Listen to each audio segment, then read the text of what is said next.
different types of tea that Daniel and I have gone over and talked about in some of our previous videos.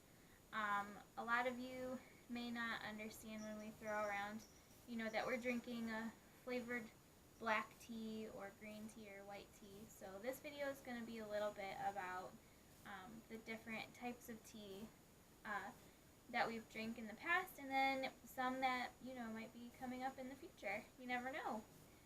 So the first one I'm going to talk about is the black tea. You may not have heard us talk about a black tea specifically, but black teas are things like the Earl Grey or the Lady Grey that I mentioned in the last video, Darjeeling, and then the English breakfast. Those are all black teas. They are pretty well caffeinated, similar to the caffeine content that might be in a cup of coffee. Not quite as strong, but still up there as far as caffeine goes. They're heavily oxidized, so it gives it a darker color, brisk flavors, and kind of an astringent taste. Now, I have a paper here that's got little notes on it because I did look up some of the ways that they process the teas. So with the black tea, because it is kind of a richer flavor, I did find out that it undergoes pretty much everything a tea can go through. It undergoes plucking, withering, rolling, and oxidation. Again, because it is heavily oxidized, it's what gives it its darker color and that stronger flavor. And then it goes through a drying process. Because black tea does go through all of that processing, sorry for the jingling, I have a cat running around in the background, same business as normal. Because black tea does go through all of those different processes, it is a little bit hardier, so you are able to brew it and steep it at a higher temperature than some of the other teas. The best brewing temperature would be about 208 degrees Fahrenheit to 212. That's about boiling point. And then you can also steep it for a little longer. I only ever steep my black teas for 3 minutes. I think that it gets a little too bitter if you steep it for any longer than that. But some of the resources that I did look at did comment that you can steep it anywhere from 3 to 5 minutes. And also a side note, if you're brewing loose leaf, if you want a stronger tea, you do not steep it for longer. You actually add more tea leaves. The more tea leaves you add to a cup of tea, the stronger it's going to be. Steeping it longer does not necessarily mean that the cup of tea is going to be stronger than if you were to only brew it for 3 minutes as opposed to 5 minutes. Just a side note. That was another thing that I ran into as I was reading on some of this stuff. So, again, black tea, like I said, because it is a little more processed than some of the other teas, you can brew it for a little bit or steep it for a little bit longer, and then it brews at a higher temperature. So the next tea I'm going to talk about is an oolong tea.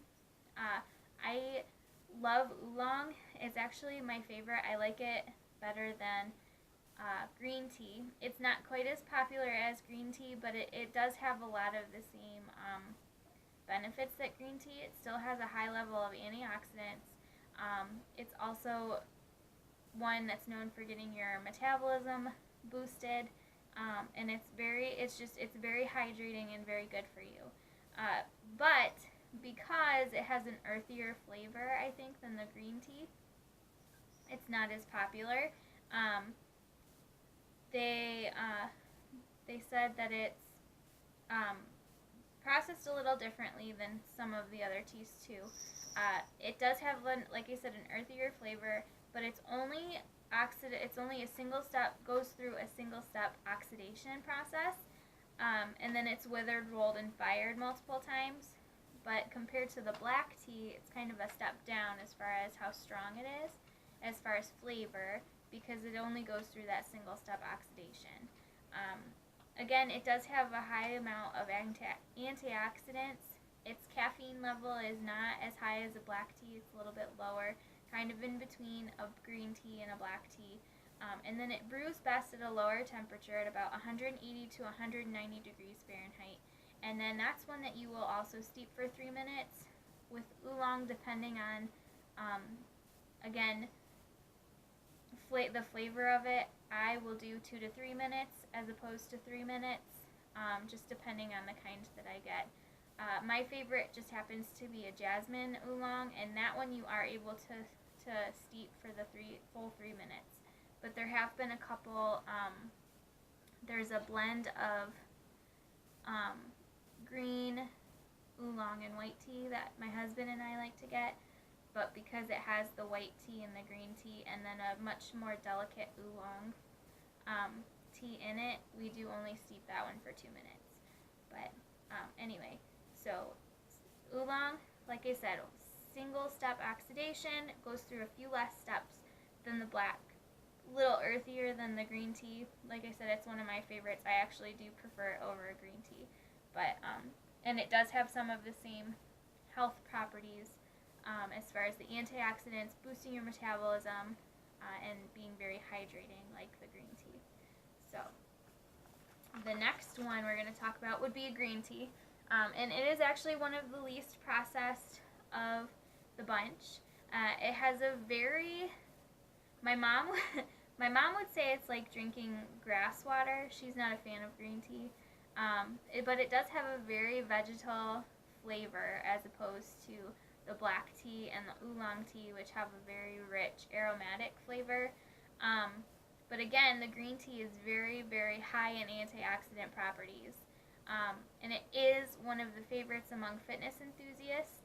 So you'll see a lot of like the slim blends of tea, similar to the one that Daniel and I showed you when we did our detox teas and the slim tea. That was a green tea. So a lot of the slimming and teas that you'll see that say that they'll help you lose weight and stuff like that, those are usually green teas. So, like I said, it's a favorite among fitness enthusiasts for that reason, because it does have a high level of antioxidants. It's very hydrating. Caffeine level, as far as that goes, there's very, very little caffeine in a cup of green tea. A lot of people do like to drink it in the morning because of that, because it kind of replaces the cup of coffee. It doesn't have as much caffeine as a cup of coffee, but it still has that little bit of caffeine in it to give you that boost that you need. So because of that, a lot of people, especially, like I said, fitness enthusiasts or people who are trying to be healthier, and they will drink a cup of tea instead of coffee. As far as brew time and steep time, the green tea needs the water to be at about 180 to 185 degrees Fahrenheit temperature-wise, and then you would steep the green tea for 2 to 3 minutes, depending on the type. Generally, we usually go for about 3 minutes with a cup of green tea, but 2 to 3, like I said, depending on if it's blended with something or if it's just a lighter green tea, because some green teas, depending on the kind that you get, do taste bitter if you steep it for too long. So, and that goes for all teas. Like I said, with the black tea, I don't like to steep it for more than 3 minutes, even though a lot of the resources I read say 3 to 5. I feel like if you brew it for more than 3 minutes, especially the Darjeeling that I have, if you brew it for 5 minutes, it tastes so bitter. Like, I can't even drink the cup if it's brewed or if it's steeped for too long. It just tastes awful. And that goes for Earl Grey is the same way. If you get the water too hot or if you steep it for too long, it just tastes bitter, and it's not something pleasant. And I always like my tea experience to be as pleasant as it can be. So anyway, on to the last tea, which would be a white tea. There are 2 ways that white tea is processed. It's either withered before drying or it's steamed and fired before drying. And the best white tea is actually young buds that are plucked early in the harvest season at an elevation of about 5,000 feet or higher.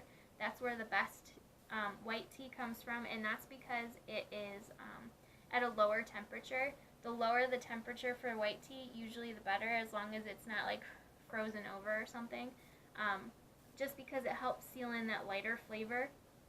And that's part of why I absolutely love white tea, for that reason, because it does have such a white flavor, or a light, a light flavor.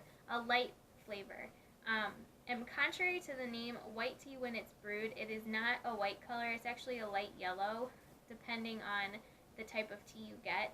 And I actually like white tea mixtures. So the one I have over here today, it's called Lavender Dreams. It is from Teavana. And it just, I'm going to pull some of it out and put it in the key here. Do this. So if you look in there, you can't really see the tea leaves. You can see mostly like the flowers and stuff that are in there. But that's actually part of why I like white tea, because it blends so well with different flavors. But this one just happens to be one of my favorite white teas, the Lavender Dreams from Teavana. I like lavender, and I feel like the white tea blends so well with the floral flavors. And it does that with a lot of different flavors. There's a youthberry from Teavana that's very good. It's a white tea. It's kind of a fruitier blend. But again, the white tea just really enhances the flavor of whatever it's mixed with, I feel like. And again, like I said, it's young buds that are plucked earlier than what you would get from a green tea or a black tea.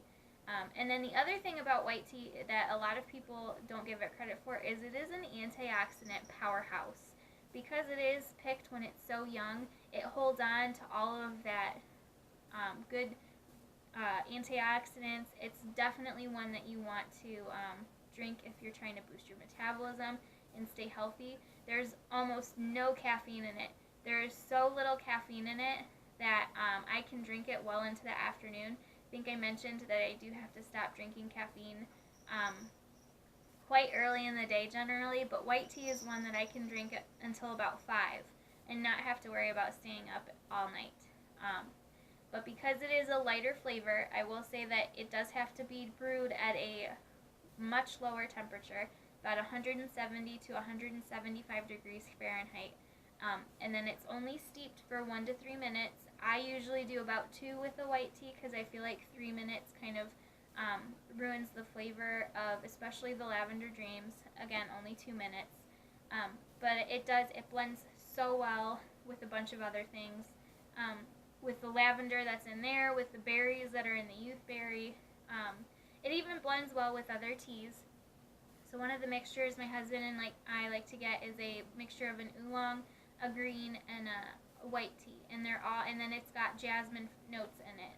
And it's just so good because you get the light flavor of the white tea, you get that earthy flavor of the oolong, the grassy flavor of the green tea, and then you've got that subtle hint of jasmine, and it's wonderful. And because all 3 of those teas have antioxidants in it and boost your metabolism, it's so good for you too. But anyway, that is the 4 major different types of tea. Besides the herbal, which we've talked about a couple of times. I believe we talked about it in our very first tea chat video. Herbal is not really a tea. Herbals are technically infusions of different herbs and fruits and stuff. So one of my favorites was the citrus lavender sage from Teavana. But again, there's no tea in that. Hi, honey. There's no tea in that. You can't be on the table. It's just sage leaves, lavender leaves, and then some dried citrus fruit that you would steep in water. And those you can steep at the boiling point, so at 208 to 212, I think is what it was. The same as you would for black tea, or you can even go a little hotter. And then you would steep those for 5 to 7 minutes, so much longer than any of the teas that we've talked about. And again, there's no actual tea leaves in there, even though it's called an herbal tea. But there you go. So if you guys have any questions about anything I've talked about today, or you have any suggestions about a different tea that I should try, or something that I missed in my video and in my research, definitely leave a comment below because I'd love to hear from you. Make sure you like and subscribe for more tea chat videos. We are almost done with hot tea month of January. This is the second to last video. We've got one more video to go before we are finally done with hot tea month, and Daniel is so excited to almost be done. He was not able to be here with me today, but he is looking forward to our final video for hot tea month, as am I, and I hope you guys are too, and we'll see you again soon, okay? Make sure you like and subscribe. I'll see you later. Bye!